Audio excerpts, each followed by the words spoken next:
Jamel Debbouze et Mélissa Theriot collés l'un à l'autre, après 15 de relation, ils sont toujours aussi amoureux. Au cœur de l'Alpe d'Huez, l'amour et le cinéma s'entremêlent. Jamel Debbouze et Mélissa Theriot, plus unis que jamais, ont illuminé le tapis rouge, tout comme le duo Philippe Lachaud et Élodie Fontan. Mais l'un des deux couples a été particulièrement tactile. La 29e édition du Festival international du film de comédie de l'Alpe d'Huez se tient du 19 au 25 janvier 2026.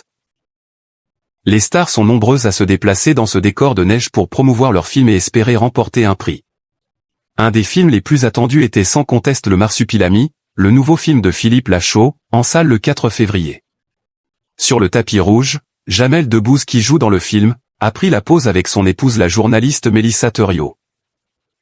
Après 15 d'amour, le duo est apparu plus amoureux que jamais, s'affichant main dans la main et l'humoriste embrassant avec tendresse la joue de la mère de ses enfants Léon et Lila. Ces denriers n'ont certainement pas eu la chance d'accompagner leurs célèbres parents afin de ne pas rater l'école. Autre couple bien connu et qui travaille pour le film, Philippe Lachaud et Élodie Fontan qui avaient un look assorti, faisant référence aux couleurs du Marsupilami, jaune et noir.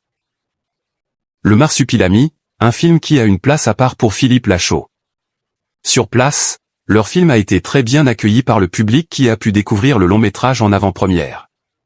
J'ai adoré, j'ai ri du début à la fin, je me suis éclaté. C'est hyper fin dans l'exubérance. Ce sont des génies, a déclaré Florence aux Parisiens qui, en plus, a trouvé le Marsupilami trop mignon. Comme Florence, Sylvie et Jean-Louis, 71 et 72 ans, ont passé un très bon moment. C'est excellent à tous les points de vue. On a aimé tous les gags et aussi le côté émotionnel avec l'histoire de cet enfant de parents séparés, ont-ils raconté à nos confrères. À Halluciné, Philippe Lachaud a fait une anecdote amusante concernant le Marsupilami, version 2012. Ce qui est drôle, c'est qu'en 2011, j'ai passé le casting du premier Marsupilami, mais je n'ai pas été pris. J'étais vraiment en galère de boulot à l'époque, rien ne marchait, et puis j'ai reçu l'appel d'une directrice de casting. C'était pour faire un duo. J'ai passé le casting avec Max Boublil. Je priais pour avoir le rôle car je suis un énorme fan d'Alain Chabat et de Jamel. Mais on n'a pas du tout été retenu. Et en regardant le film, je crois que ces deux rôles ont complètement sauté au montage puisque je ne les ai pas vraiment vus. J'étais triste et dégoûté.